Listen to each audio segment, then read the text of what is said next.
On va passer au GSM. GSM hacking. Ok? Vous êtes prêts? Ok. Donc, nous allons donc faire rejoindre un des GSM hackers dans le groupe des hackers. Certains le connaissent ici. Il s'agit d'Anderson Perry, qui est également un hacker professionnel. Anderson Perry, c'est un ancien étudiant de SHS. C'est le représentant également de SHS en Côte d'Ivoire. Anderson Perry, c'est le premier étudiant. C'était mon premier étudiant à SHS, à la création de SHS. Aujourd'hui, il va rejoindre les hackers professionnels dans l'épreuve du GSM hacking. Je suis sûr que la lecture même va un peu vous laisser perplexe, mais vous allez comprendre ce qui se passe au fur et à mesure. Ok? On y va. GSM hacking. Dans cette épreuve, les hackers ont le devoir de configurer un serveur VoIP, mais pas n'importe lequel. Écoutez, les hackers ont le devoir de configurer un serveur VoIP capable de se connecter au réseau GSM en contournant toute la politique de sécurité du système GSM auquel ce serveur VoIP sera connecté. Le canal créé par cette connexion devra donc permettre aux hackers de réaliser les actions suivantes en un premier temps. 1. Écoute téléphonique planifiée. 2. Usurpation de numéro de téléphone. 3. Possibilité de masquer le numéro. Le jury devra donc, à ce niveau, s'assurer que ces fonctionnalités ont été bel et bien créées sur le serveur pour être connecté au réseau GSM. L'usurpation ne devra créer aucune interférence avec le numéro réel du réseau GSM. Et le format GSM doit être également respecté. Vous connaissez le format habituel d'un numéro GSM. Ok. Une fois cette fonctionnalité créée et configurée, les hackers doivent faire preuve de plus de professionnalisme en créant une fonctionnalité supplémentaire sur le système qui permettrait de contrôler les fonctions d'un clavier de téléphone à distance de telle manière à changer la fonctionnalité de réception d'appel et de forcer le bouton de réception à désactiver la fonctionnalité en cours en lançant automatiquement un autre appel vers le numéro appelant sans que le client GSM piraté ne soit au courant. Donc voilà l'épreuve du GSM hacking. Maintenant, je vais également inviter monsieur Ido Idriss à rejoindre le groupe des hackers, qui est également l'ancien étudiant de SHS.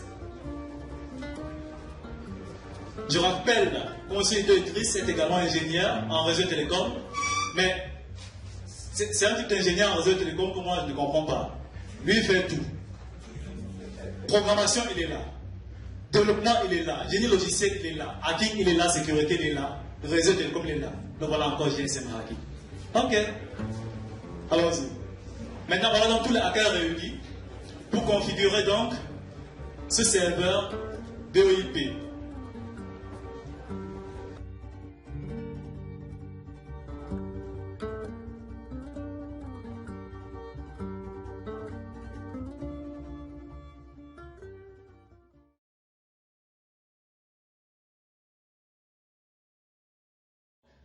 Ce que nous allons faire, c'est de tester cela. Tout d'abord, est-ce que votre serveur est capable de se connecter à un réseau GSM? Si oui, quelqu'un va donner son numéro et on va tout simplement lancer un appel à partir de ce serveur. On va demander à Diallo. Voilà, Diallo. Le numéro 03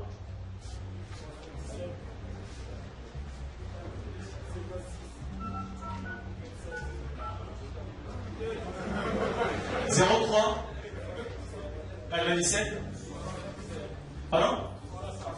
77.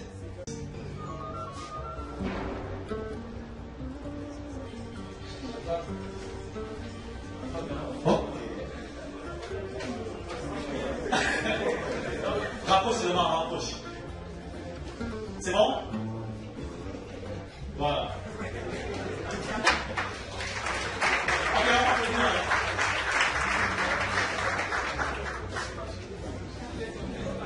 Ok. On va continuer. Donc, on vient de faire des tests. Ils arrivent à communiquer avec le réseau GSM. On va aller maintenant dans des choses un peu plus sérieuses. Écoute téléphonique planifié. Vous voyez lorsque dans les films américains, lorsqu'une personne vient, oui, c'est ce qu'on a scellé tous les jours, etc. Moi, maintenant, c'est le mort, ils ont enlevé mon fils, on demande à la dame, ok, il n'y a pas de souci. Bon, maintenant, donnez votre numéro, vous allez appeler maintenant votre appel et on va enregistrer votre appel. Bon, est-ce qu'il y a quelqu'un dans la salle qui est capable de faire ça? Hein?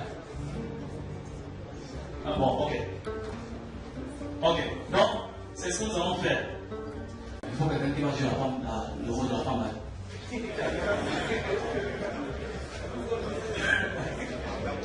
Voilà.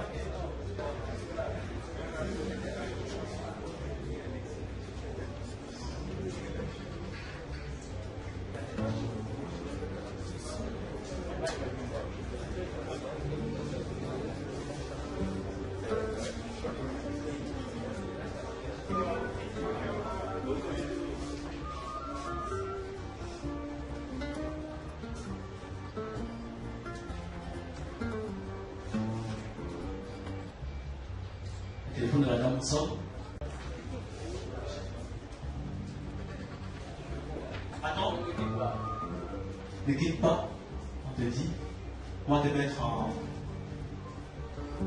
Tu vas être en accueil.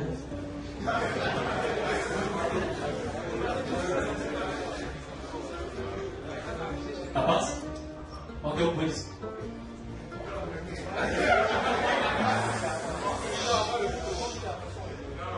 On peut vérifier si on écoute les deux conversations.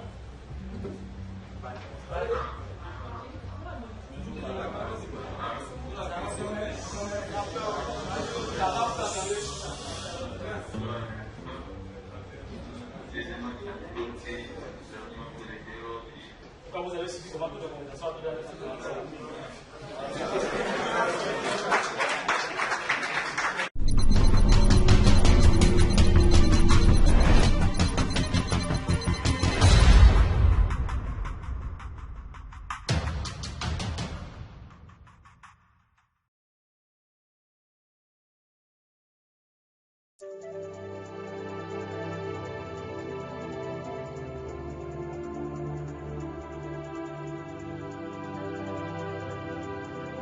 SHS, pionnier du hacking professionnel. Là, on va passer à l'usurpation de numéro de téléphone. Beaucoup de gens aujourd'hui souffrent de ça. Il arrive que des personnes souffrent d'ingénierie sociale, qui va même faire objet d'un petit exposé de notre cher docteur tout à l'heure. Donc maintenant, l'usurpation de numéro de téléphone consiste à appeler une personne en utilisant le numéro de téléphone d'une autre personne. Souvenez-vous ce qu'elle a dit dans les faits, c'est quoi? Une fois, on dit le jury devra à ce niveau s'assurer que ces fonctionnalités ont été bel et bien créées sur le serveur web et connectées au réseau GSM, ce qui a été fait tout à l'heure. Mais l'usurpation ne devra créer en aucun cas, encore ne devra créer aucune interférence avec le numéro réel du réseau GSM. Qu'est-ce que ça veut dire? Ça veut dire que lorsqu'on appelle une autre personne, en utilisant ton numéro de téléphone, toi tu dois être capable de passer un autre coup de fil en utilisant également ton numéro de téléphone. Là, ça veut dire qu'il n'y a aucune différence entre le numéro usurpé et le tien. Alors pour l'usurpation propre, numéro Numéro de docteur. 08.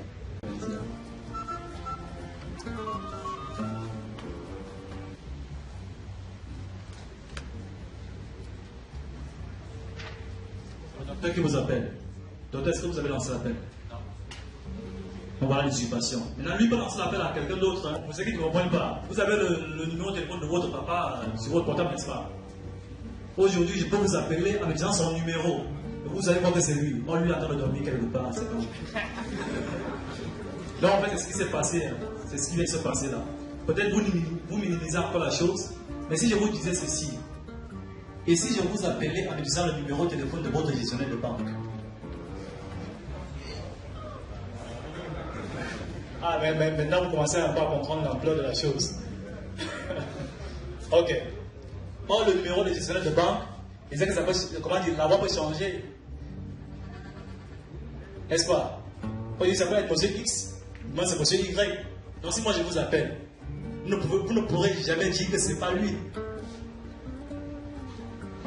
Ah, monsieur Diallo, on a rencontré un problème dans votre, comment dire, associé à votre compte bancaire. Depuis, on n'arrive plus à faire des transactions associées à votre compte. Depuis 2 heures, il est bloqué. Et si ça fait encore 2 heures de plus, vous aurez à payer 600 000 francs pour débloquer le compte en question. Donc, par conséquent, on aimerait avoir vos paramètres.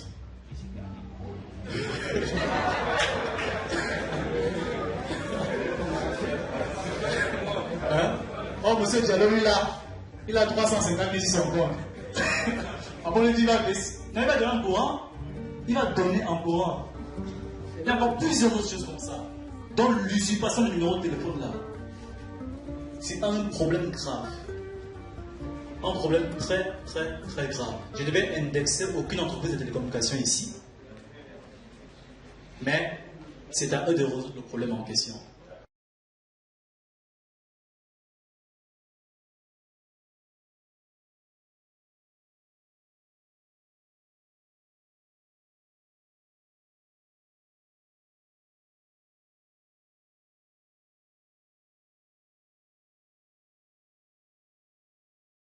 D'où le fait que nous ne pouvons pas aller au-delà de ce que nous sommes en train de faire en ce moment parce qu'ils ne sont pas là. Et autrement, ça deviendrait, comment dirais-je, illégal. Les hackers, comment dire, les chats de sécurité qui sont là, auraient bien voulu en fait faire, comment dire, réaliser une entrée dans le serveur GSM que nous connaissons tous, ok, sur le nom de MT, machin et O, machin, ok.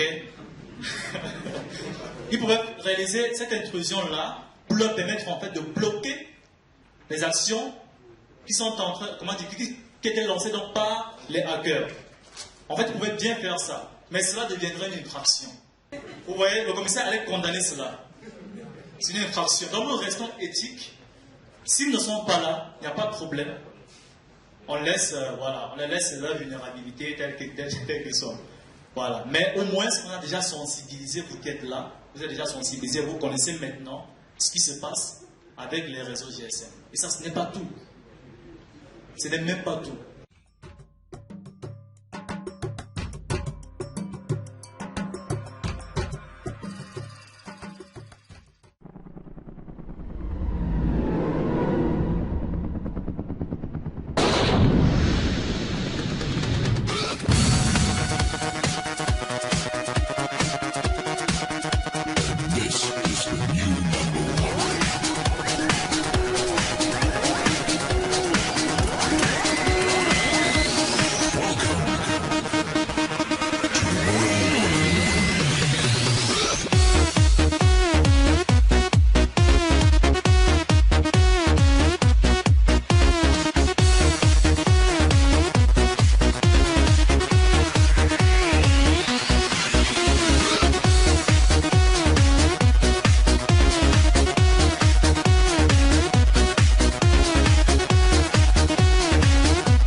SHS, pionnier du hacking professionnel.